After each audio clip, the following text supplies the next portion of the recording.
I'll do roll call. And Councilor Manzer? Yep. Councilor Tudor? Yep. Councilor Thurber? Here.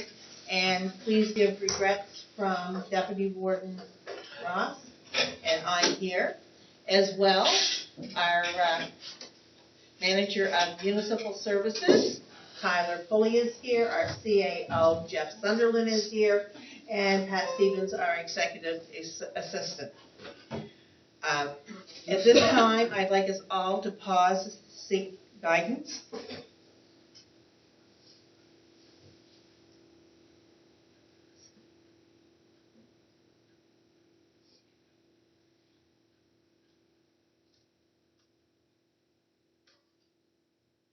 And I will now read the mission statement.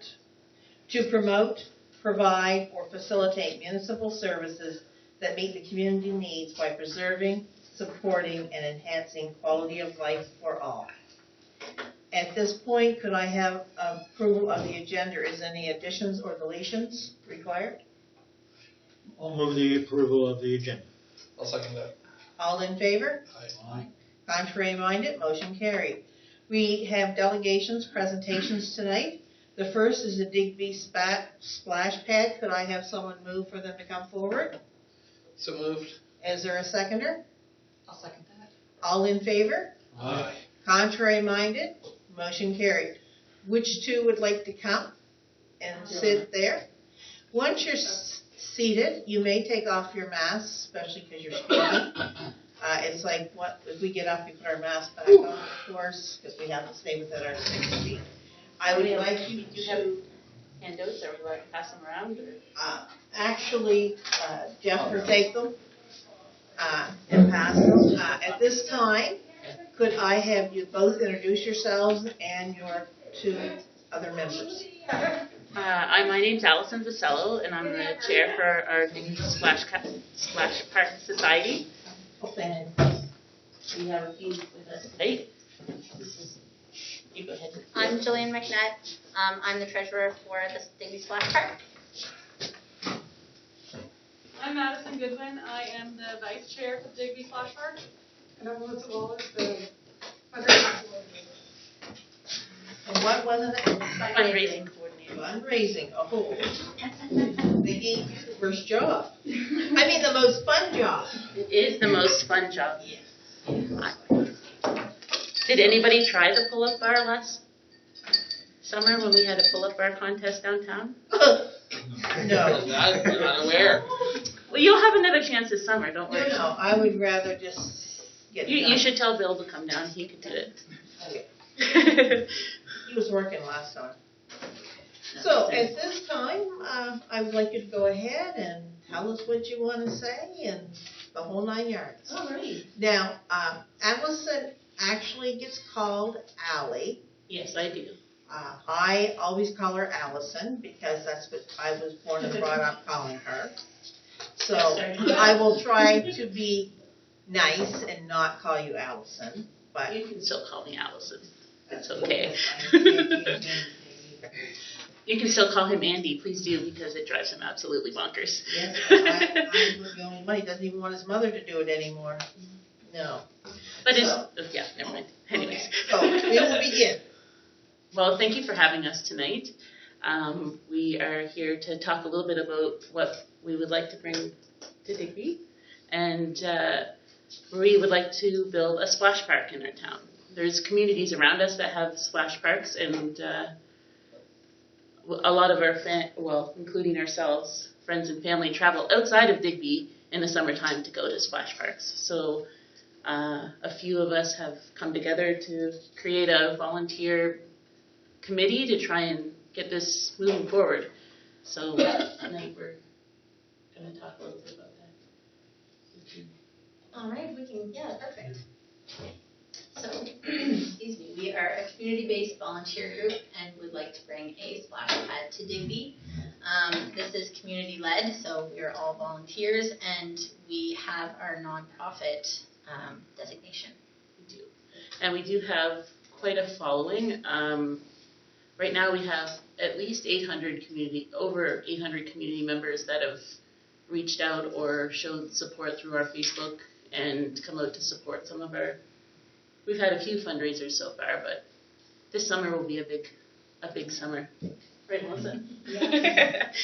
So we're looking forward. We know it will get a lot of use. Okay, go on. So a splash park is a recreation facility that uses mainly water, so jets, sprinklers, splashing water, that kind of thing, but there is no standing water. And most of them are built with, well, we'll get to it afterwards, but different levels of play involved. So there's like an area for like toddlers, so those of you that have, little ones that are just starting to walk and stuff, there's an area for them, and then it gets more exciting as you progress through. So we're not going to spend a lot of time on this slide there, David. We're going to go into each of these a little more in depth. So the different areas that our community could benefit from a splash park are the health benefits for all community members. It's very inclusive, as Ali was just mentioning, and it would also give our area tourism boost as well. So we're going to go into those in more detail. So physical activity, 30% of children in Nova Scotia are overweight or obese, and most children are not meeting the recommended level of daily physical activity, which is 1 hour of moderate to intense activity per day. The splash park would give sensory stimulation through tactile interactions with the jets, and gross motor movement through running and jumping through the splash park. The dodging part would come to the parents as well, because there'll be, lots of things to spray at each other. Yes. It's definitely a family event to go to a splash park. It's also outdoor play, so they're getting lots of fresh air. It's an activity they don't have to wear a mask for, which is very novel at the moment. Yeah. Yeah. Anytime you've been to a splash park, at the end, they look like Callahan had in the last slide there, and that's what you want. You want to tire them out. We try to include some of our local children in our pictures to show their expressions. The social emotional learning that goes along with having a splash park and bringing families together, where they're able to meet their friends, they're able to meet some new friends. It's an opportunity for the kids to get together and play, but it's also a great social opportunity for the parents and grandparents and aunts and uncles and whoever is participating. It helps them learn how to regulate their emotions. Some of them will learn if they like to get splashed or not, how to regulate those emotions.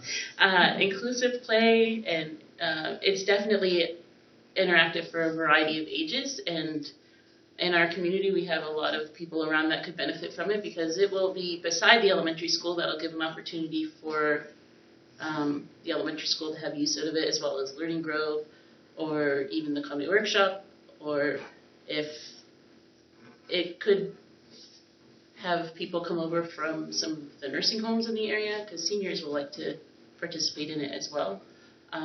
Seniors participating in the splash park? I think so. Yeah, definitely. Yeah, it's for all ages. It's all ages. There's no discrimination as far as ages, and they'll learn cause and effect and risk assessment, and what areas they'll want to play in and what areas they won't. It's definitely good for self-confidence and just getting outside and playing and just having that opportunity.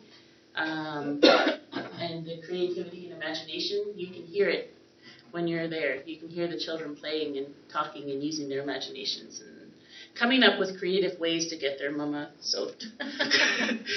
Or their friends, or their grandma. Come on over, Mom. The bucket's not due to go The for another bucket is little not bit. full. So, like we were just discussing, it is accessible for everybody. So the structural slab that it's built on has no lip, so it's very accessible for wheelchair and stroller access. And anybody with mobility limitations. So if you have someone who can't stand for long periods of time or uses a cane, there's no lip for them to get caught up on to get into the splash park area. Yes, and the whole thing is level once you're in there. There is clearance around each of the elements for maneuverability, so wheelchairs or mobility limitations that have extra stuff that needs to be with you, that they are designed with that extra space around each of the elements. We mentioned before that there's no no standing water to be dangerous for the small ones. It's located in a public, high visibility, common area and on a bus route. So that's going to make it accessible for many more people. And it encourages physical, functional, and social development for all ages and abilities. And it offers free access. So unfortunately, about 1 in 4 children live in poverty in our province. In Tri-County, it's around 35%. So it's local, it's free, and it's open pretty much all day. We don't have the exact times yet, but we'll know closer to. And it just is a place for families to go and be together and see their friends and not have to worry about extra expenses that they just don't have. We know that even a minimal cost is going to take it out of the price range of some families in our area. So it was really important to us to have something that was going to be completely free. So this is going to be a bit of the tourism piece. It's promoting community pride and connection. So it's going to be a great place for people in our area that are already here to go and to stay in our area and enjoy activities that are local. It's promoting active living and outdoor play, which we already discussed. We are going to get to the actual proposed layout in a moment, but it is nautically themed on purpose because we wanted to promote living by the ocean. It's going to attract business to the community, so people are going to come, they're going to check out the splash park. It is free, so they're going to have more money to put into other businesses. And if you've ever been to a splash park with your kids or your grandkids, they're happy there for the better part of 2 or 3 hours. It's, it doesn't look like a ton when you're there, or if you see it without the water on, but they are happy to play there for a good long time. And at the end of it, yes, exactly. And then at the end of it, they're hungry. I mean, they're always hungry, but at the end of it, they're hungry. So, they would have money to spend, and children who are interested in spending money at a local business. Yes, exactly. Or Sobeys and things, fruits, veggies and stuff. They could pick up their picnic lunch on the way. Yep. That's what I would probably. It also has a long-term benefit of attracting people, more people to our area. I'm not saying that a splash park is going to be the tipping point for a new doctor or some nurses or a new teacher, but if the more things we have of this nature in the area, the more we are better positioning ourselves to be in a place where we are going to be recruiting these professionals that we are in so dire need of. So this is the proposed layout. As you can see, kind of on the right there are some smaller features. So as Ali was discussing earlier, they are like the toddler section. They are less surprise oriented. They are kind of happening all the time, and they're not very large. Is this the whale one? Yes. Okay. The whale is on the left there. Yes. So on the right would be like the smaller things. Then in the middle, there's like a family area. So these are kind of the more interesting features. They spray a little bit farther. A little more pressure. Yes, a little more pressure.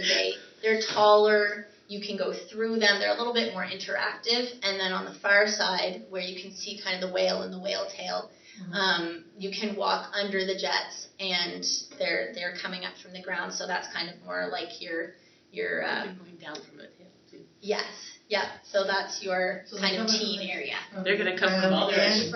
Okay. Yeah, so they're a little bit more exciting, and it kind of progresses as you go. That's not to say that older children will not have fun in the section on the right, but they do make those sections on purpose to make sure that everybody has access to something that's a little more their speed.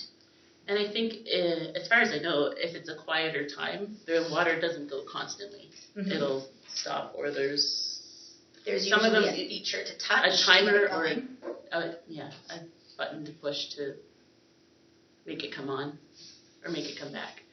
So they're not wasting water. Does it shut off at night anyway? It does. Actually, there's someone that has to check on it in the morning and make sure everything is up. And then at nighttime, they'd have to go back, and someone from the rec department would turn it off for the night.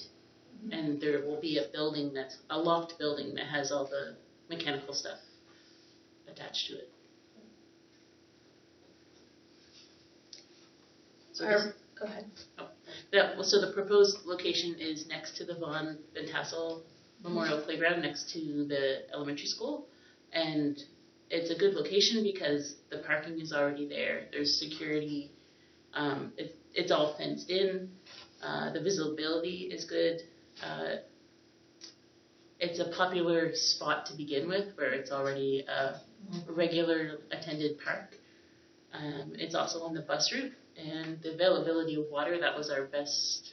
We looked at different areas in Digby, and that was the best area for water and our electrical things that we needed. So the pressures were better there. So this is our proposed budget. I'm not going to go through everything because it's all there for you and you have it in front of you. The big piece obviously is going to be the splash pad itself. And that is, we are going through Vortex, and they've done this a number of times. They have splash parks all over the Atlantic provinces, and their Atlantic division obviously does ours, and then they have another division that works straight across Canada. So they have said that we are welcome to get donations of service as well, so we will be looking into that. Some local contractors. Yes, so that. But they also could come in and do the entire project. Yes, if we want needed them them to. Yeah. So yes, this was our complete budget.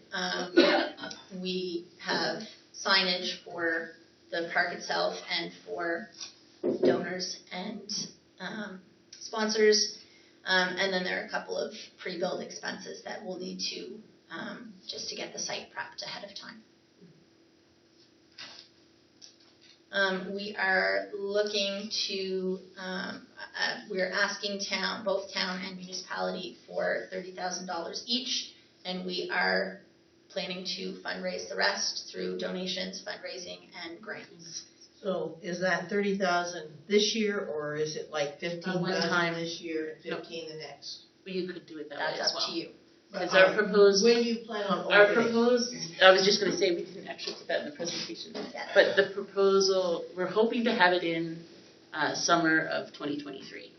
So not To this be summer, built. but next summer, have it ready to Very go. well could happen, being Yes. split into, So if we wanted to split it over 2 years, that would which be fine. usually is much better for a municipality. Well, that makes sense. Yeah, Yeah. we will not really make any decisions or anything like this tonight. No. Yeah. We never do, but I just wanted to Yeah, it definitely see what split is over a time. doesn't mean it will happen. No. I'm just checking.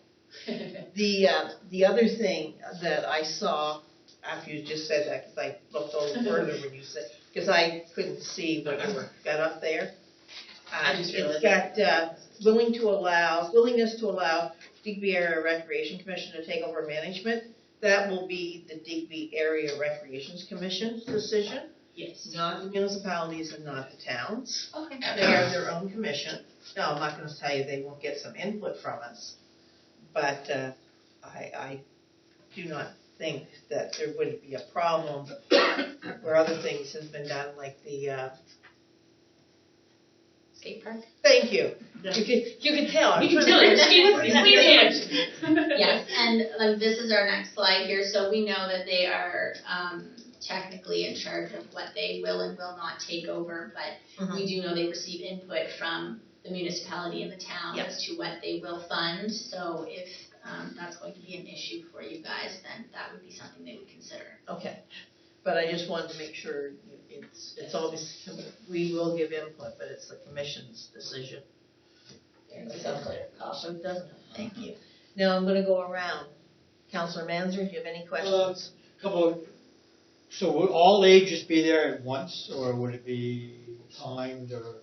Not necessarily, it's just, They could be there all together. they could be there at the same time, yeah. It's open, the same as the park would be. Yeah.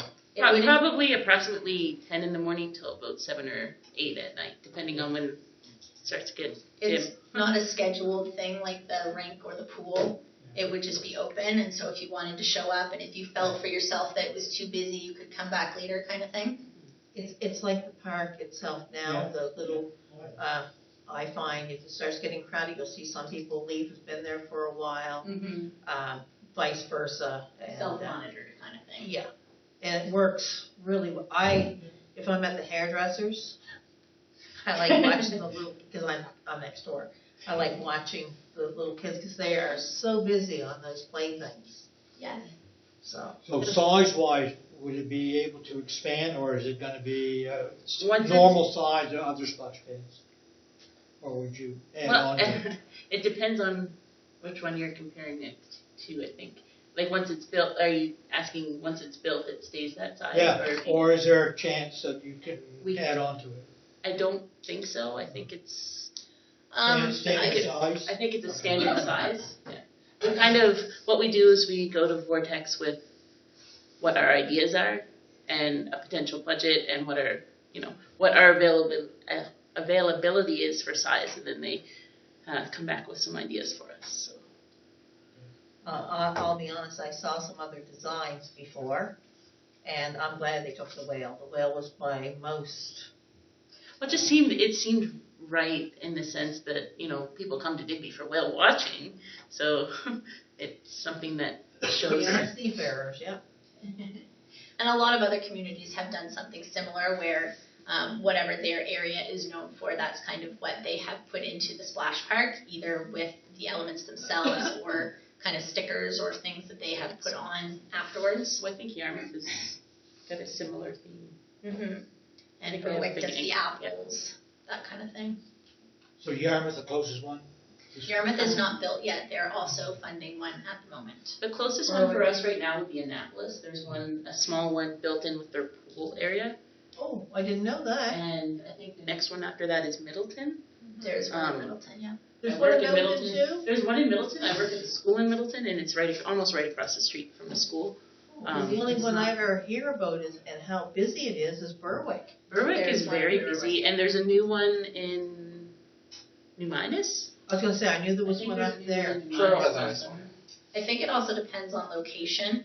So the one in Berwick is very central, and they have that whole kind of complex around it, so it is very noticeable that it's there. If they're kind of tucked away, which is another reason we chose the location we did, because even if we have this great splash pad and nobody knows it's here, it's not going to do anything for us. And in the summer, if there's soccer tournaments or soccer games or baseball games, and you're the wife and children that have to, or husband and children, or whoever with children need something to do in between games or whatnot, it's right there. Mm-hmm. You can come over and play, and it's a good location. David, do you have any questions? No, it's good. I like it. We need things like this around here. And Councilor River. I have no questions, but I think it was a good presentation. Thank you. Thank you for having us. And if you do have questions, feel free to reach out to any of us. You have our information. Okay, and our CAO? So is there a main grant you're going for at this point, do you know, or? Not yet, because quite a few of them that you apply for, you have to use within the year that you apply for them. So we're finding out as much information as possible right now, but unless we're going to put it in between now and next winter, then we'll have to wait until December, January of next year to actually apply for them.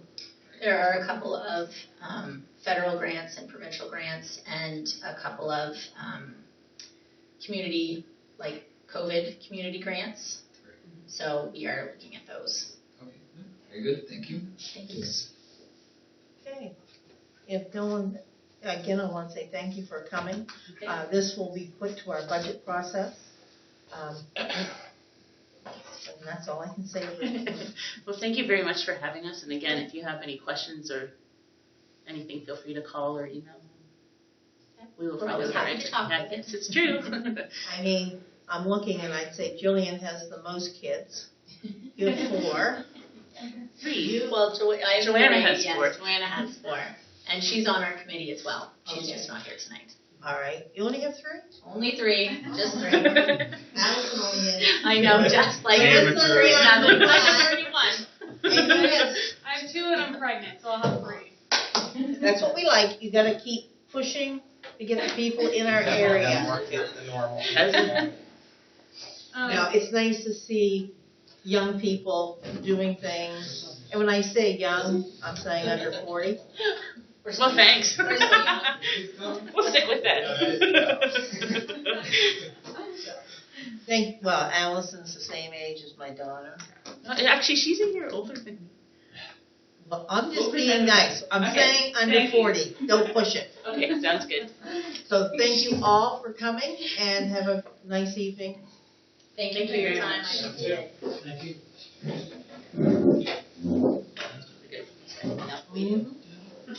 And you are welcome to stay for the rest of the meeting. We have another. No, don't do that to them. Okay. Going to town also tonight. Anything to You do. have the right to stay. Thank you. Thank you. Next time. Not that many do. Thank you so much. All righty. So our next presentation is Atlantica. I'm saying that wrong, aren't I? Anticola. Atalanta. Give it up, Linda. Anyway, could I have someone move forward for them to come forward for their presentation? I'll move that Atlanta come forward for the presentation. I move the Atalanta come. Sure, make fun of me, boys. We'll use Fundy Hospice next time I put the agenda together. My fault. That sounds good, I like that.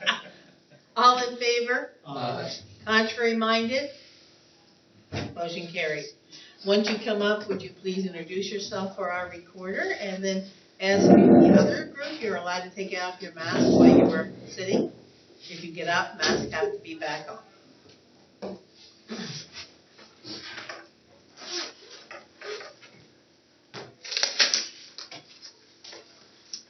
So, David, would you like to introduce yourself first? Firstly, thank you for allowing us the opportunity to deliver this presentation. We really appreciate it. My name is David Savet. I'm the co-founder of the Atalanta Hospice Society. My name is Gary Davis. I'm a member of the board of directors. And I actually met you. You did meet. It's good Yeah. to see you there. On the horse. Not me on the horse. You on the horse. Oh, yes, okay, that's right. Yeah. We're Wait, kicking yeah. off our night ride, first fundraiser for our capital campaign. Yeah. It was fun. Okay, first slide, please. So the goal of the Atalanta Hospice Society is to establish a residential style hospice. And if some of you were here the last time I did this when CERMAC was the big subject, and I thought that all the folks here were interested in the hospice. So the idea with the hospice is that it is it's going to be located at the Cornwallis Park.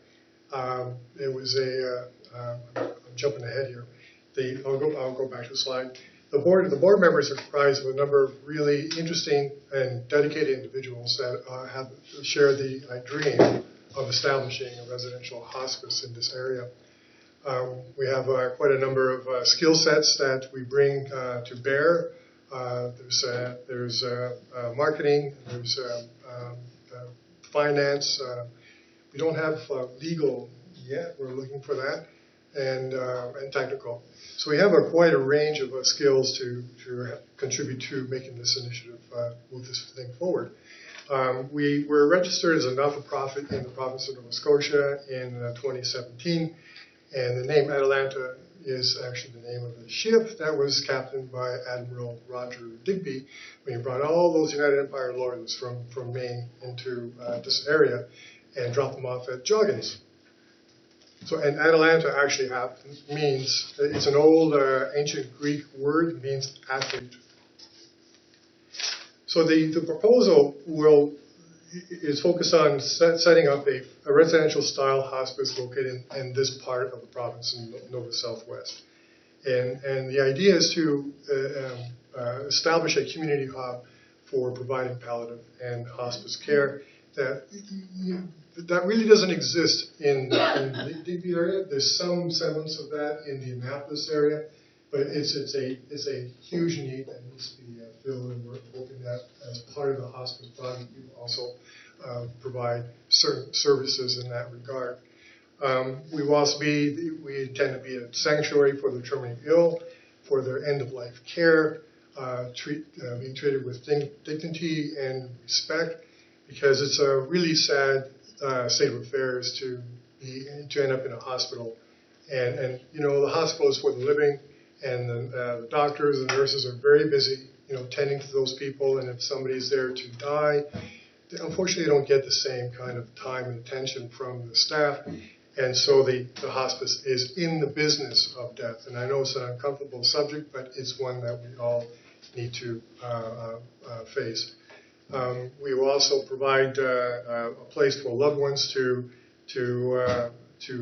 be part of the process of death, and have certain features which will help them deal with the death of their loved one, such as spiritual care and respite services and so forth.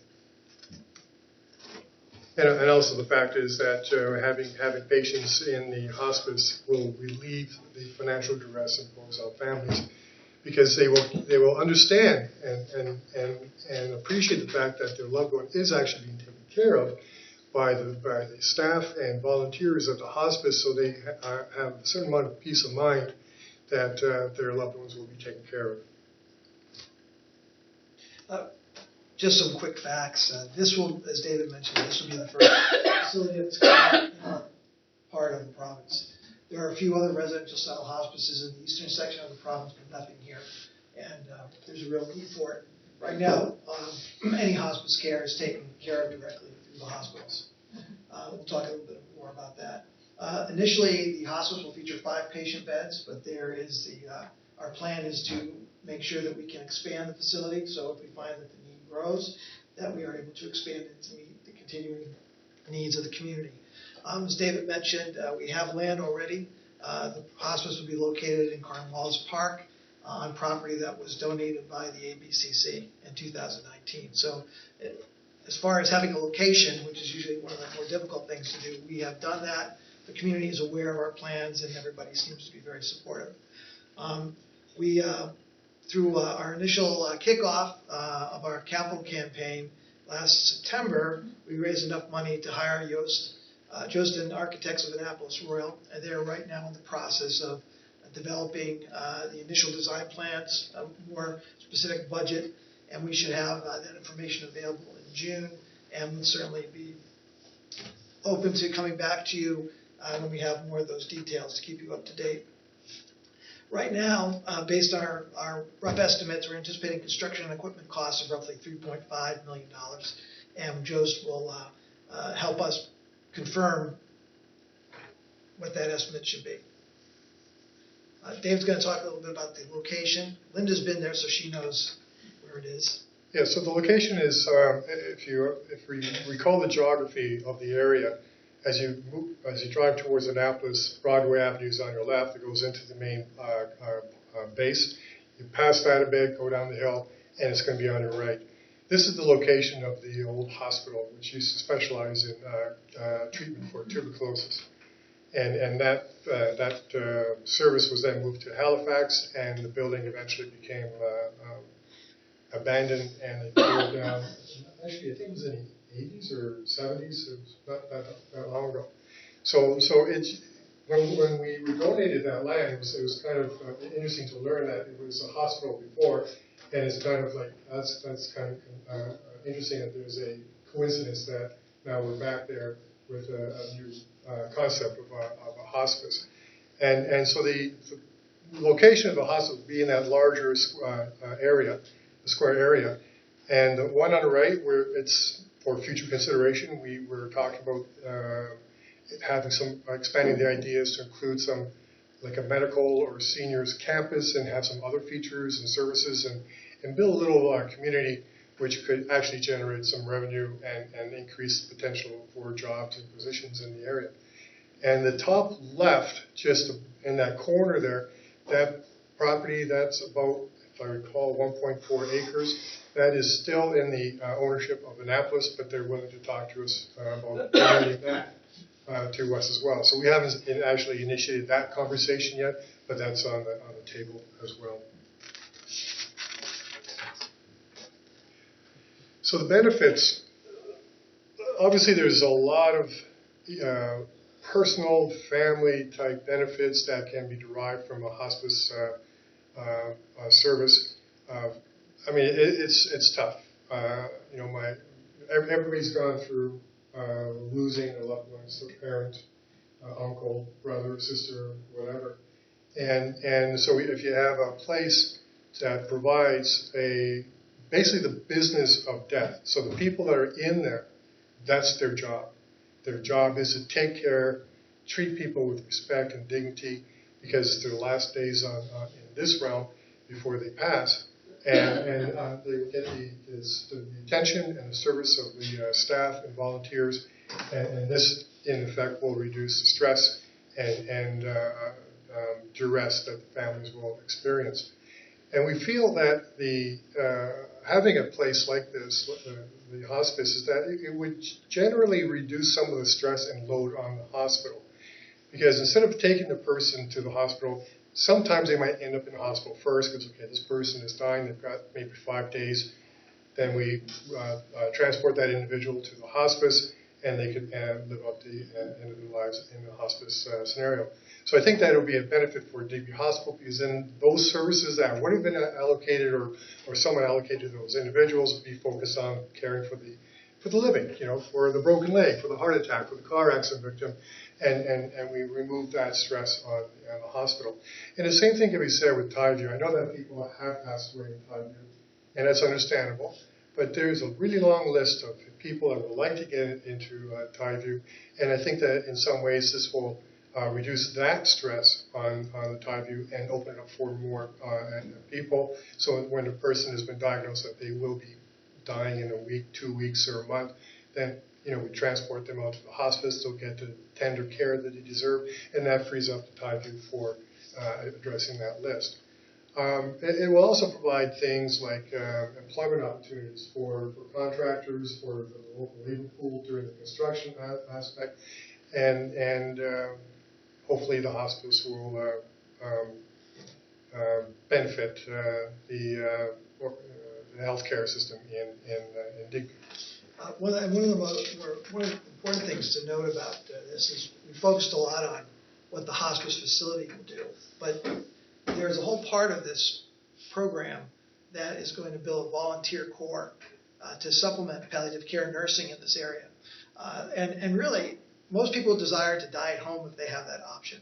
From an expense standpoint, that's the least costly outcome in the care system. But the challenge is just right now all in the nurses. And if you don't have family support, you don't have a lot of neighbors, it's very, very difficult. We're talking to David. There are people out here who are doing things individually, but there's nothing really organized. And we think we could be a hub for that type of service to help bear the load for these people and give more people the opportunity to die at home or to die in a setting other than a hospital. It's not pleasant when someone comes in dying. We have no room for them. No. And I know because we only have 2 hospice beds in our hospital.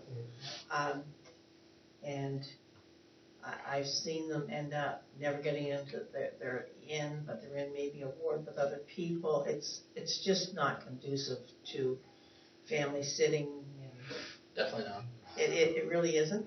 I mean, we try, of course. I mean, at least Annapolis, I believe, has 5 palliative beds, but I don't want to swear to that. Right. But they don't have any inpatient beds. Yes, they're working it through other facilities, but they actually bring patients to Digby, I was told. Yeah. So that's part of the stress of the Digby hospital system. But it's I think it's harder on the patient and the family, especially if you end up in a hospital when you didn't want to be there in the first place. And there's always rules coming out because of, oh my gosh, 2 family members, or it's not. No, it's not conducive to a peaceful passage. I mean, like I said, they get excellent nursing care. Sure. I do not mean that, and everyone tries, but hospice is, I've never heard bad things about a hospice facility. No, I hear and good for things. us, it's the hospice facility plus the added care that could be brought out into the community as well. And we kind of think in terms of a dispatch center. So if there's people that are out in communities and a number of volunteers, 50, 60 volunteers in Digby and 40, 50 in Annapolis, and there's a dispatch center fire them out to different locations. Obviously, that network will take some time to develop, but we're talking about creating such a hub at the center. So we had a modest kickoff to our multi-million-dollar capital campaign that we're calling the Quest for Funding Hospice. And the title came from the first event we held, which was a night ride out at Cornwallis Park. Sir David, was the night. We were able to get people to give pledges and make other donations as he rode 250 kilometers around the property.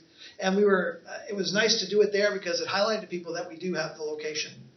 People could say, oh, this is where the hospice will be, versus doing some other things we had thought about. So we raised $70,000. We had great support from all sectors of the community. Thank you to you, Municipality, for the $2,000 that was donated. Very appreciative. And we had a grant from the Annapolis West Health Foundation, which is hopefully the first of some larger grants to come. Casanova Fine Beverages is an example of a business that stepped up. They're selling wild blueberry wine, and they're donating $1. So we're going to get the results hopefully next month of what they raised in the fourth quarter last year. And ABCC, which donated us the land, also made a donation of $4,000 at the end of the year. So we're seeing some good progress. Now that the challenge is how do we build on that momentum to really make this happen. Next slide. So here are some of the activities we have planned. When the rendering of the facility is available in June, we're hoping to have a number of different activities. We're doing something maybe at Casanova, maybe do something at Lazy Bear. We may do a presentation at the Pines, and any other ideas you might have for places to go and give people an opportunity to see this rendering. We're open to them. We'd love to come back here and present to you guys as well. So we'll have a number of different meetings with potential donors, partners, supporters, the public. So you'll see us at the Wharf Rat Rally that's held and some of the other community days here, things like that. And we're going to continue local fundraising efforts. We have an active 50-50 program, raffle. We'll be at the markets, community days, that type of thing. So that's the basic plan for outreach. There's a farmer's market downtown. I want to say Friday, Saturday, Thursday, Friday? Friday and Sundays. Fridays and Sundays. Yeah, so Okay. Saturdays and Annapolis. So we'll probably do Saturdays. Our plan right now is to do Saturdays and Sundays. Do Saturday in Annapolis and Sunday in Digby. And Have information there for people. what I find when you're fundraising, people like something that is active. I know they did for the museum in Middleton. They did a Christmas get out of. It was, in other words, a locked room. How to get out say Christmas. Escape room. Yeah. Yes. And I know I certainly didn't mind. I didn't get to go because it stormed that night, but we had paid, and none of us said, "Can we have our money back?" It was a fundraiser. I'm just saying. It was something we were looking forward to, and they have quite a few booked throughout the evening because you only have so long. Yeah. It was, I'm just saying, and the Pines have done, when it was Digby Pines and Spa, not the new, they have done the safe rooms, if you know, Okay. before. They did it in one of the cottages. Oh, interesting. Yeah. And that one was, someone had got murdered, and you were supposed to try to solve the murder. We died in there. That was, we went, didn't we, as a municipality? Yeah, we died. So, Should have brought you, George. well, it was Pat's fault. We always blame everything on Pat. Yeah, so some of the things Linda, that we're considering is we're looking at, to build on the night ride, to do a medieval fair this year. We're looking at maybe a carnival in the summer. We're going to do a gala event in the fall. So there's a number of different things, but I'm adding murder mystery escape room to the list of things that we might be able to do. Yeah, So we're going to try to do a lot of things. A murder mystery dinner is nice, but it's expensive to do. Right. So, The escape room would be fun. but the safe room, Yeah. you'd be surprised how fast you would get with any time, put it on Digby Talks, and the world knows. But that's a great idea. So we're going to do a number of things to raise visibility for sure. But then, the hard part is also the capital campaign. When you're trying to raise money for a multi-million-dollar project, it goes beyond local fundraising, particularly because we're trying to do this in 4 years. So, that's one of the things that's going to be going to larger businesses, coming to the municipalities, foundations, and seeing, how they can support us. And that's why we're here tonight. And I'll let David talk a little bit about this. Yeah, we just one thing that's in the background is that we've applied for charitable status with the CRA. It's a hugely complex procedure. It's taken us a year. We actually had hired the advice of a lawyer that specializes in the charitable application. So that has gone out. We are, obviously a not-for-profit society, registered under Nova Scotia, but the CRA application would be beneficial, especially for things like the larger corporate donations where they would like to have, some tax benefits for it. So, and the other thing too is that, I've been sort of attached to or observed a number of hospices across the country, mostly Ontario and New Brunswick, and the pattern is it's like a hockey stick. You're down here and the money comes in, and then somehow there's a uptick. And Critical mass. And it just happens. And so we're kind of starting to get the slope is going up. So now we're looking at some major sponsors like the Municipality of Digby, Municipality of Annapolis, because that's going to show corporations and businesses in the area, okay, this is like serious, right? So we're way beyond bake sales and selling muffins. We're into the bigger money, and this is why the ask is structured in that way. The $200,000 paid and $50,000 chunks annually for those years, and we mentioned that the funded hospice hopefully will be constructed and hopefully in operation in 2025. So that's the plan. A lot of these things do take a while. I was observing the Moncton Hospice because I'm involved in an organization that's oriented towards hospice and hospitaler kind of activities. And Moncton was in a similar situation where it was a slow rise, and then they started getting some large donations, quite a number from wealthy families. And so my contact there said, okay, we just got another donation of $250,000 from whatever family, and then a few days later we got $300,000 from another family, and then then Sobeys kicked in and so on and so forth, and it's just like this, and now they're in the process of actually breaking the ground and doing some work. It's good to try to find those foundations that are run by family-owned corporations, because you'd be surprised what money's there from them if they think it's a worthwhile, there's a lot of Well, we're hoping that worth doing. Well, we're hoping that this year is going to start the trend, rapid trend upwards. I mean, we were kind of challenged with the pandemic, and we had some events planned, and that had to be canceled, and then we were trying to wonder, what do we do? How do we push this thing forward? And so we started doing things last year, in the summer last year, and this year we're going to be really pushing the visibility of the hospice project so that everybody knows about it. It's on top of mind of everybody, and obviously something like this, that would provide more content for media, attention, and people read and goes, oh, this is like real, this is like really serious, and that might incite other people and other organizations to do the same. Now, I have a question. Once you are built and in operation, does the province kick in under health to give you operation money? Well, we've been having some interfaces with the Nova Scotia Health. The closest hospice is Valley Hospice, and they started out as a private or separate organization, and after about a year or so, they discovered that they just could not raise the funds locally to offer. It'd be impossible. So it went into the hands of the Nova Scotia Health Authority, and they're the ones that are basically running the show. Still functionally the same, and they have a volunteer network. I think they had 50 or 60 volunteers attached to the hospice. So we're kind of looking at, well, if that's going to happen, that's okay too, because we really do need this type of service in this part of the world.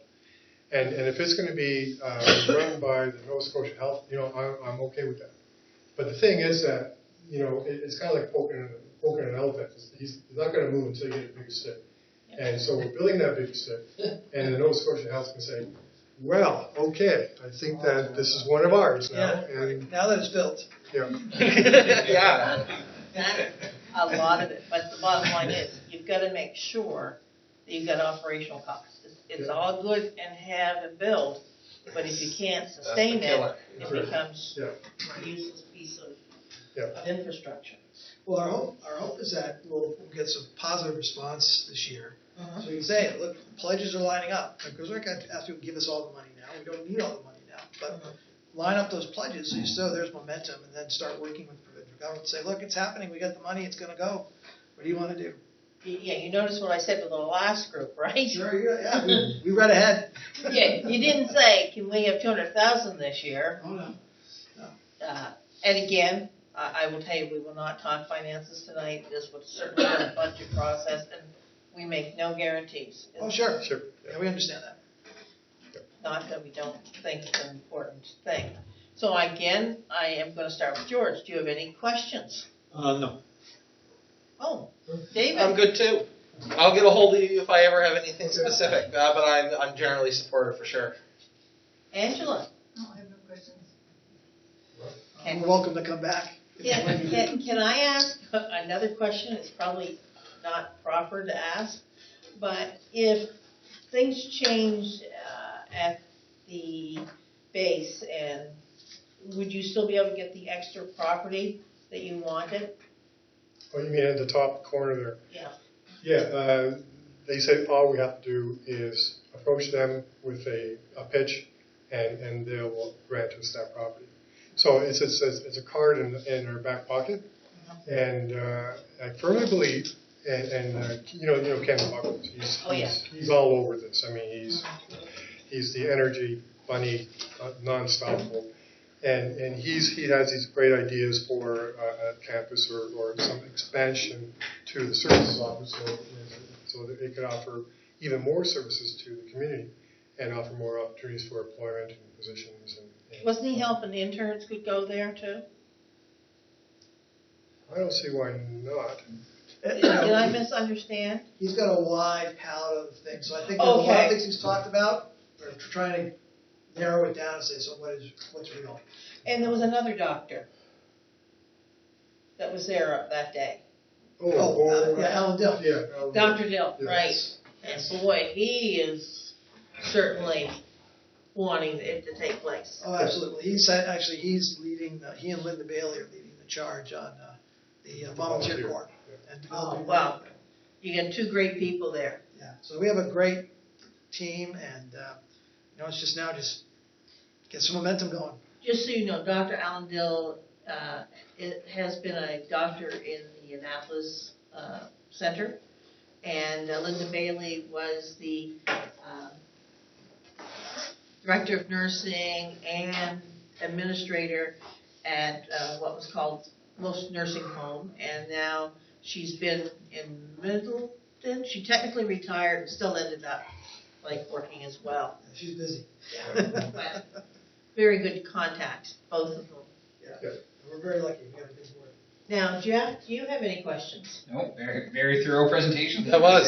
Any questions I'd have, and we know how to find you if we have anything else we need clarified. So thank you very much. Thank you. You will not hear anything before June, end of June probably. That's okay. In the meantime, though, if you have any questions, we're more than happy to come back and answer them. Linda, I'm Yes, not sir. feeling well. Oh, But yeah, I'm getting hotter and hotter for the last 45 minutes, and so I'm gonna take off yeah. because Well, that you're was not- what happened to one of my friends. Got hotter and hotter, and had to leave the football party, and the next day he came out. So better safe than sorry, and I'm definitely Well, not. thank you very much. No, I understand. I also want to talk to you though about salmon cages. I'll give you a call. I talked to this guy, Martin. I'll give you a ring and I'll tell you how it went. All right, see you guys. You want your water? Probably won't want it. Sorry. Close that window on the way out. You don't want anything to go missing. If it does, we'll charge it to your account. It's mine, Mike. Sorry, I just Turn it thought on. better safe than sorry. Turn it on. What? That's on?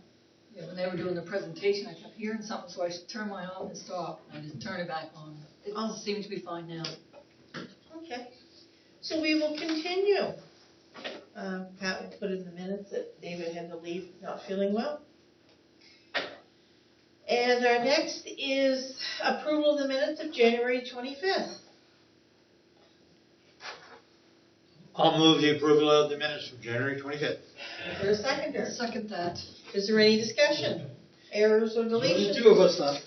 All in favor? Aye. Contrary minded, motion carried. Is there any unfinished business from those minutes anyone would want to bring forward? Okay, hearing none, we will continue. The CAO report, the meeting reminders. Just to remind you, we have a bylaw and policy on March 1st, which, my gosh, it seems so far away, and yet it's next week. March. Yeah. Committee of the whole on the 8th, 15th, no meeting. And remember, that's actually March break and St. Patty's Day on the 17th. March 22nd, we have council. March 29th, no meeting. April the 5th, 5, bylaw. April the 12th, 5, committee of the whole. Now, any concerns with any of those dates? Nope. Okay. So the next thing we will look at is any action items from the previous meetings you want to bring forward, or anything from the CAO's report?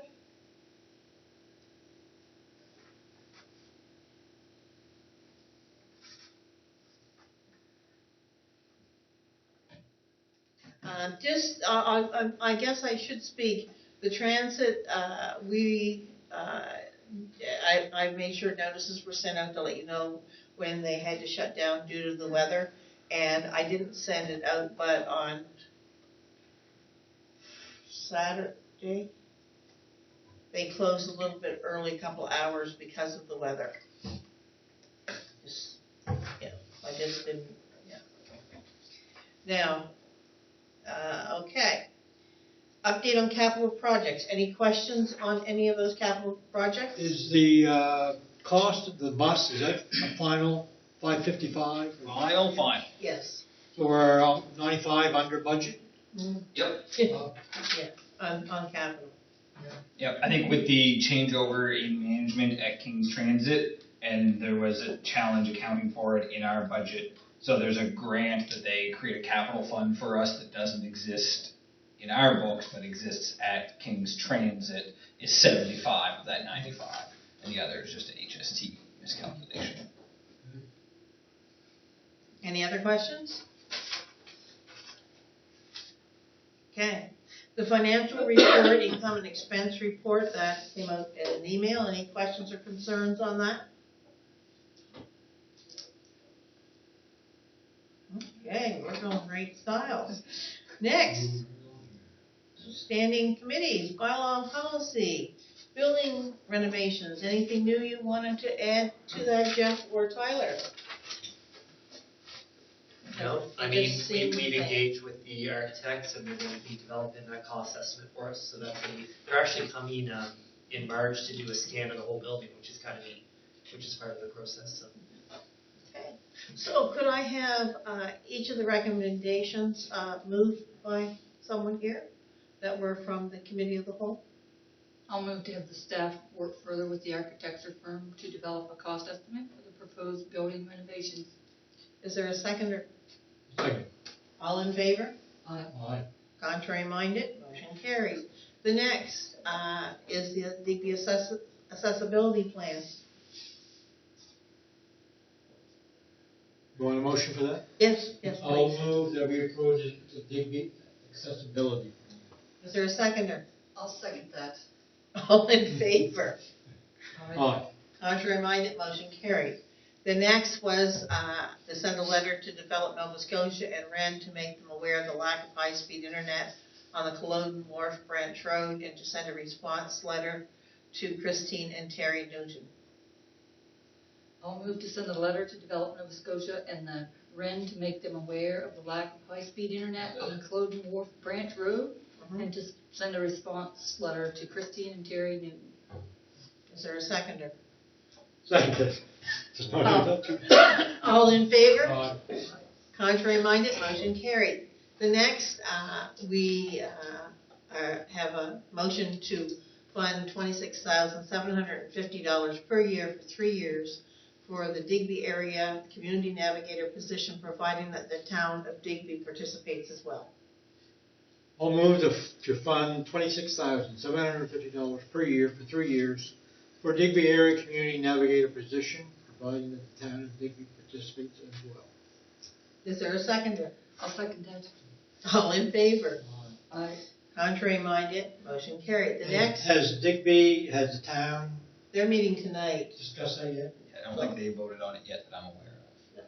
but, yeah, so. And next would be to send a letter of support for the Georges Bank moratorium. So can I have someone move that, please? I'll move to send a letter of support to Georges Bank moratorium. Is there a seconder? Seconded. All in favor? Aye. Aye. Contrary minded, motion carried. Remember, these were all recommendations from the committee of the whole. Yeah. The next, we are going to the business items, and we are having the second reading of the marketing and promotions bylaw. Someone just has to move that sentence. I'll move to approve the second and final reading of the marketing and promotions levy bylaw. Is there a seconder? Second. And last month, the first reading was done, and this will be our final reading. All in favor? Aye. Aye. Contrary minded, motion carried. So this comes into effect April 1st? Yes. The next is our first reading of the sewer bylaw, and it was just amended definitions, as you saw the pretty ones in red. And actually, they made sense to update the wording. Yeah. So would someone like to move to approve the first reading? I'll move to approve the first reading of the amended definitions in the sewer bylaw 2007-01 and number 2007-02. Is there a seconder? Seconded. All in favor? Aye. Contrary minded, motion carried. The next is the Tyview Terrace letter. And that was about the pumping station, right? Yep. And they contributed funds to the municipality to cover the cost to increase the pumping station's capacity. Did they? I don't have any memory of that ever. We have been unable to confirm that. So I have met with Tyler and Barry to get a better understanding of the lift station. So obviously through the number of power outages has got power outage issues being discussed more than ever. One of the first ones was lengthier that affected Tyview, I believe, is what kind of started this, and obviously the subsequent events were challenging. They are a high volume facility. They aren't wrong. I was on the board, and I have no memory of us ever talking about giving money to the municipality to increase the pumping station's capability. None. No, No, I I'm think not saying it didn't happen, I'm saying I have no memory, and I was on that board for the full there was a construction. number of conversations, from what I understand. At one time, that might have been what was gonna happen. What happened in the end is we moved our lift station closer to the facility. And that's what They was were gonna asked have for. their own and have to pump to us, Yeah. so the compromise. But again, I don't know that that's the important thing in this letter. So we are investigating to see if there is another option. So right now, currently, in our entire system, there's no other options. When the power goes out, we bring in pumper trucks, so does the town of Digby. Nobody on either system has a generator. There are challenges that come with that, significant cost and operational. So we are exploring if there is an option other than the trucks. Well, probably not economical, there's probably not, like, it's not good to have one generator, because if you pump it from one lift station to the next one, and then it stops at the next one, right? That is generally the concern with a So generator is it better system. off for them to put in a new lift station and bring it and pump it to us? No, I just think it's, and again, I think there's been good communications. I think it's just to understand that we're going to go through the full exercise of seeing what the options are and costing them to report back to you before we respond to their letter. I think I would suggest, I don't know if you need a motion, I will let them know we've got their letter and we're investigating options. Well, I would say then that we make a motion to table this letter until staff has had a time to look into all aspects of the request. So if someone would like to make that a motion, I'll make that motion. it's non-debatable if we do it. Is there a seconder? Second. Okay, all in favor? Aye. Contrary-minded, motion carried. And the reason I mentioned it was non-debatable, we can't sit here and talk about it after the fact now. We wait until we hear back from our CAO. Yeah. The next was the lobster trap program. And I believe the decision has been made. When we were looking at the program, this time it's not an option for us? Or am I off on that one? So this is coming back. So the original decision was when they were looking for 35,000 from one municipality, and we had agreed, and we were following up to try and understand. We knew they were talking to multiple municipalities, just to try and get clarity, so that they have had a lot of back and forth with municipalities and with their funding partner. So what has changed is they just need to raise 35 total. So what the other municipalities are doing, or the ones that are participating, are looking at putting in $3,500 or $3,500. So some of the units in Cape Breton have committed already, and then there's a cluster of units from Digby to the Shellbirds that are all being asked. I have no idea if they're going to participate, but at $3,500, it's a different discussion than the last one had. So that's why it's back as an update. There's still a lot of details to be ironed out. I mean, they've got some of the information in there, but without knowing what partners, what units, and who's involved, it is a bit of a moving target. But it is something that this area, and we have, because they did a test project in this area, they know we certainly have more traps in this area. I think we all know that. So that's kind of the update for now. I don't know. I know they wanted to submit no later than March 1st, but I don't feel at this point we can give an answer. But I could be wrong. How does council feel at this point? Yeah, I feel that there's not enough information. I mean, where they even ask for it, you know what I mean?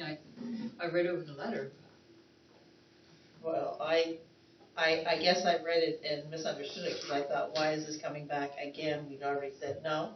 That's why I brought it that way when I went over it. For whatever reason, they said they were updating and I thought, but why? So, how do you feel, George? Well, it's kind of vague, like you don't really have anything hard and fast to fall back on. I don't think we can commit yet until we, so I don't know how long it's gonna be before you hear from all the other municipalities. And, like, could be, I mean, I know they're asking us to July. make up our mind by March 1st, which is next week. yeah, so it's not, But- that's probably not gonna. And we could indicate to them that once they've heard from all the other municipalities to let us know. Yes. Right? We can say that, and like say, All right. past March 1st it is, but we can say, let us know. Because at this point, I'd like it in our budget process while we're waiting for more information. Like, we're not gonna throw it away, but we need, yes, like, hear how the other municipalities are dealing with this. Might they wanna know what our intentions are too? Like, I mean, if we wanna know what they're gonna do, they might wanna know what the other Well, one. we're looking at the proposal. It's better to look Yeah, at I it think at that's, we'll 35. just be clear that we're waiting to see, that there's some confusion around this conversation. There are units that are involved in pilot programs, there are units having one-off conversations, and then there's this bigger 10-unit or And more see, discussion. And we So did, there's a bit of confusion. when I say we, meaning Digby Salvage, has done 2 pilot programs for them, 2. I think it's been 2, I know definitely one, but I thought 2. So, I'm not saying I just think we need to wait until we know more, but we are willing to look at it. At 3,500, I'm definitely willing. At 35,000? Yeah. Too much for me. And what I'm saying then, I'm thinking for council. So at this point, I don't think we need a motion. No, that's just I great. think we'll just leave it until next month. The next is the FCDA funding request. And that was from down the island. They're asking us for $2,000 because of their roofs of both buildings are unsafe, and if they don't fix them, they won't be able to use them. I'm wondering if this should be put to our budget process. I was hoping, obviously, that Councillor Tudor would be here to discuss this to some degree. Now, I guess at this point, without Councillor Tudor being here, I can reach back out to Mr. Moyer to find out. It is unclear to me from this request if this is before March 31st or after March 31st. What level of urgency are we in? Yeah. And that was one of the things I was hoping that the Councillor Tudor would have been able to clarify to some degree. Because to me, I see them doing it spring, summer, not now. So that's why I'd like to see it in the budget process. So what I am going to ask is that we put it to the budget process unless our CAO finds something different that we need to look at it before. So could I have a motion that we would put this to the budget process? Again, with the stipulation, if it's needed before, that we would look at it again before budget process. I'll make that motion that we Okay, is there a seconder? move to the budget process. Okay, all in favor? All right. Contrary minded, motion carried. So, will they also be filling out the form for it? Well, that's what Besides- he'd asked for that Okay. in the letter, and that was just whether this was an emergency or is this regular. But it brings up a point I'd like, and I know everyone's not here tonight, so the FCDA normally makes numerous requests for funding a year. Would you like them to apply separate, like each project or initiative be a separate form, or do you want the FCDA to fill out one application and list all of the funding? And have all the breakdowns for each one. But, Like, but I don't you- want you to do put- that for your, what if something like this, an emergency, they didn't. No, I know, No, but not I'm saying, emergency. for our April 5th Yeah. meeting, FCDA, I would like to see them, if they have 5 projects, they can put it on one paper, but I want all the background information on each of those projects. Because you don't want one coming now, and one coming then, and one coming later, and one over here, Yeah. because that's what some groups, not Well, that just seems to be them, what get to do. they've done in the past, right? Yeah, and so now They put we a want couple in to, April and then July or this August. will be an opportunity Another just one. where I'll be interacting with Mr. Moyer to Yes. suggest that. So I just wanted to. so I would say that's the best, what do you think? Yeah, I do too. Yeah. I mean, if they've got 5 projects, put them down, but you gotta do them separate in the sense of, we gotta know what you're asking for and what's been done. Because we like them all at once, not a day here and a day there. Yeah, because you might support one, and then another one comes up that you really want to support, and we're already spent, right? Yeah. Okay. Okay. Then the next is correspondence was turning the Tide Spotlight, where our spotlight they had on Sharon White, who is a minister, a youth outreach worker, a firefighter. She's done it all. She is a counselor. Oh, I mean, this is. Yeah. No, she's done, been Yeah, a wide variety. Right. And I was wondering what you think of us sending her a letter congratulating her on all her value that she gives to the municipality, or the community, town and municipality. So what do you think? You think it's something we should do or shouldn't? Have you done it for the others? It's the first I've ever seen. Yeah, I guess my concern would be that we definitely haven't, and we would have to be very mindful of this going forward. Yeah. I think their organization has done this relatively consistently. I think this is the first Oh, time okay, just made to it be the into first that we ever ours. saw. Yeah. Okay, never mind then. That I would will be take my back only what I concern. suggested. But I do like getting the spotlight, turning the Tide Spotlight, because it was really interesting information. Have they ever made a presentation here? Yes, at one point of time we went through, now not, obviously there's new leadership since the provincial election, right? Yeah. Under the previous leadership, we had a number of presentations from a number of people that led all their different programs. But no, the current general manager has not reached out. Because I find they do have a lot of programs and a lot of people working on different projects, and it's, if I didn't really know what. It would be what's available. interesting to have them down, Yeah. the general manager to talk. So maybe we could put that on as a request for later, maybe summer, June. Yeah, I can see, like I say, there's been a lot of changeover in that organization in the last 3 months. I think in the last 2 weeks, there's been 50% changeover. So I'll reach out, but. Because Erica from Ren's gone, Morgan done, all new people, I think, except for Michael. I believe Michael's no longer employed there. Oh. So, like I say, rapid, a lot of changes. Yeah. Oh. Yeah. Okay. Next is the advisory committee's minutes report. You have the Heritage Advisory of July 2021. Is there any questions from that? No.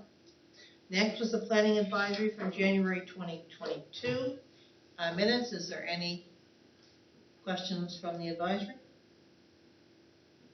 All right. There's nothing for other council committees listed. Under the Joint Municipal Committee minutes reports, the Digby Municipal Fire Services November 21 minutes. Any questions or concerns? Number 2 is the King's Transit January 2022 minutes and the January General Manager ridership and financial reports. Any questions? Concerns? Okay. The next was Tyview Terrace November 2021 minutes. Any concerns or questions? The Tyview Terrace, we'll be sending a letter to Jeff requesting a grant, a grant or some money to help with the doors I was telling you about. And she's going to also send some pictures. Okay. Has she applied for an accessibility grant to the province? No, I think George is talking about the stickers for the Yeah, doors. the doors. Stickers. I'm sorry. The ones that make it look, individualize the rooms, right? So she's going to be, I asked her if she'd send a letter, and she's going to do that. COVID report, we had a meeting today. There is no kind of active cases. There's still a few people on like a quarantine thing that they tested positive maybe 10 days ago, but they haven't tested positive since or whatever. So, they're kind of working to the end of the quarantine, but there's no. Because I heard there was only one home that there had been no COVID in, or one house within. Well, you know, they're kind of COVID free right now in the last few days. They haven't had any new cases. So, the one house is closed, but they are accepting, if someone passes away in one of the other homes and a bed comes available, they are filling it. Okay. So they are taking people in, but not to fill those 9 or 10 beds in that one. Tweeden was the one they closed in. Why did they close it? Because of staffing, I think. Oh, okay. And Dr. Black wouldn't admit or sign any new patients. Or he's the doctor, therefore, and he wouldn't accept anything more. So that cuts you down on your per diems. Quite a bit of money. Probably. You should actually check on what it's costing you for having that shut down and bring it back to us, please. Yeah. Because every bed is a per diem. Because there's 9 beds shut, and for how many days, for how long, that can add up to a lot of money. The next, outside boards, committees, minutes, reports, nothing here. So now we will go to councillor district activity reports. Who would like to go first?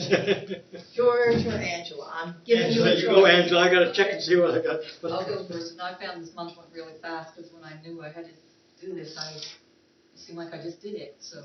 Yeah, we just did it a week ago.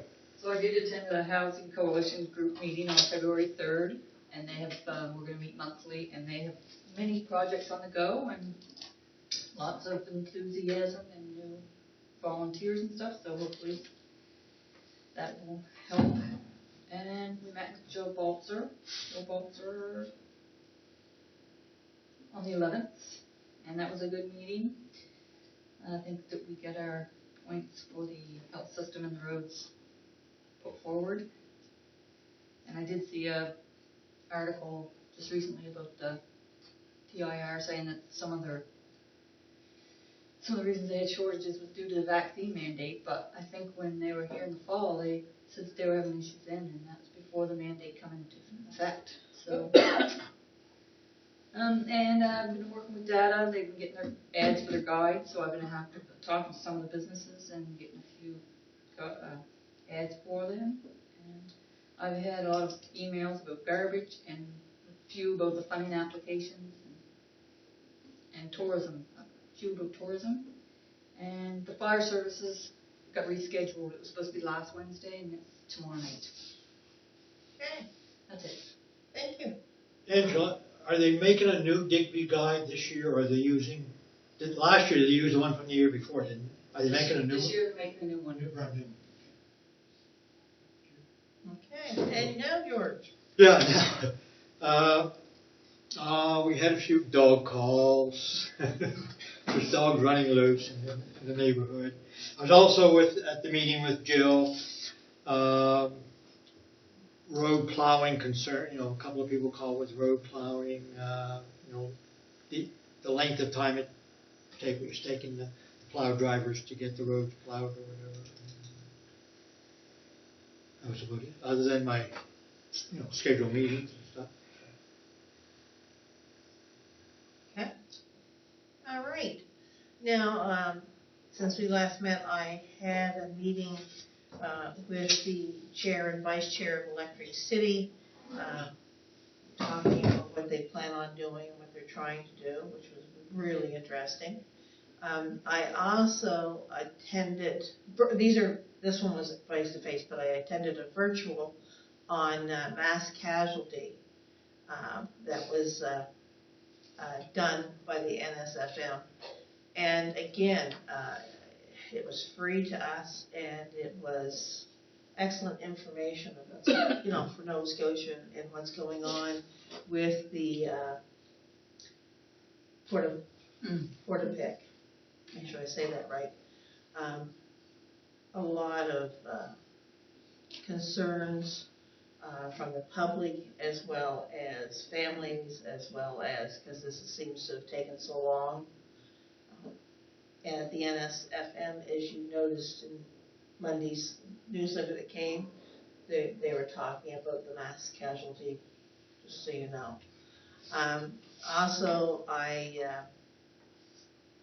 attended the same meeting as all of you with Jill, which was done, but I also attended a meeting with her 2 weeks before, which we did a lot of discussion. From there, I also had, oh my gosh, I love my mess here when I'm trying to read it.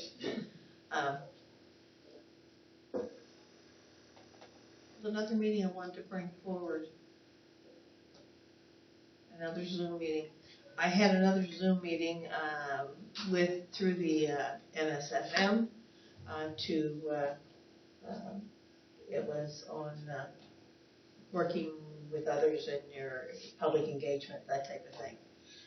Also, I am going to mention the NSFM this year is in Regina, and it can be virtual or you can attend. That will be something that we will be looking at because it's being done a little different again this year. Again, keep reading those newsletters sent out from the NSFM and the FCM. And that pretty well, besides having our road, the last few storms, is like being on a track. That you come to things and you have to get on the other side so you don't get killed, or you're hoping there's nothing on the other side that kills you as you're coming around it. We've had trees raked down half through the road. We've had flooding in 3 areas. All bad, but there was one. This car came down the part of the mountain and they stopped, and I came around the turn and I stopped, and we're both looking. And I know we must have the same thoughts because I'm thinking, is there road underneath? Because it was running so fast and you were seeing all this dirt gone from here and over here. So I looked at him and I went, and he nodded. So I went over on his side because I thought it's a way deeper here. And when I came through, then he went and stayed on the same side as me. But TIR has heard a lot from me in the last few weeks, and it's not that they're not doing their jobs. The other thing I did find out, which I did not know this, if a tree falls on wires or branches fall on wires, it's not our job to deal with it. And I'm talking Maritime, Tell and Tell, or, I'm not talking Nova Scotia Power. I brought up, we have a branch that's been dangling on top of the wires over the road, and it's like this. And they said, well, once it breaks, we'll deal with it, or, if it's whoever's responsibility. So I did find that sort of, and like, for example, we've got one right now on the phone ones, and I've had several seniors speak to me out home, because their concern is if they lose their phone, they have no way, because cell phones don't work, right? And they're worried because they're seniors. And I said, I'm sure it will be all right, but me telling them, because I can't control the weather. That's right.